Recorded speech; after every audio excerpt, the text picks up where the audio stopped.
क्या आप जानते हैं, दशहरा सिर्फ बुराई पर अच्छाई की जीत का प्रतीक नहीं है, बल्कि यह हमें जिंदगी में हर बार नया हौसला देने वाला पर्व है। आज हम आपको बताएंगे दशहरे का महत्व, इतिहास और इसे मनाने के पीछे की गहराई। भागन दशहरे का इतिहास। दशहरा, जिसे विजयदशमी भी कहा जाता है, नवरात्रि के 10वें दिन मनाया जाता है।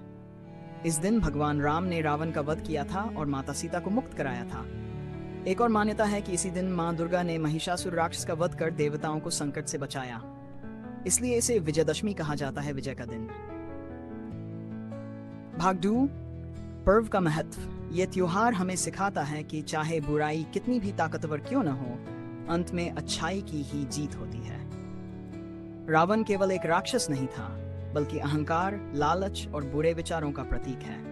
जब हम दशहरा मनाते हैं तो यह हमें अपने अंदर की बुरी आदतों को जलाने का संदेश देता है। कैसे मनाया जाता है? भारत के अलग अलग हिस्सों में दशहरा अलग अलग तरीकों से मनाया जाता है। उत्तर भारत में रामलीला का मंचन होता है और रावण, मेघनाद और कुंभकर्ण के पुतलों का दहन किया जाता है।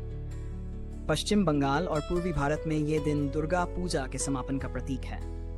लोग मेले, झांकी और आतिशबाजी के जरिए इस पर्व को खुशियों के साथ मनाते हैं। भाग 4, जीवन से जुड़ी सीख। दशहरा हमें यह याद दिलाता है कि जीवन में कितना भी अंधेरा क्यों न हो, उम्मीद की रोशनी हमेशा जीतती है। बुराई चाहे बाहर हो या अंदर, उसका अंत निश्चित है। और जब हम बुराई पर जीत पाते हैं, तभी सच्चे अर्थों में विजयदशमी होती है। तो दोस्तों, इस दशहरे पर सिर्फ रावण का पुतला न जलाएं, बल्कि अपने भीतर के क्रोध, ईर्ष्या और अहंकार को भी मिटाएं। कमेंट में बताइए, आप इस बार दशहरा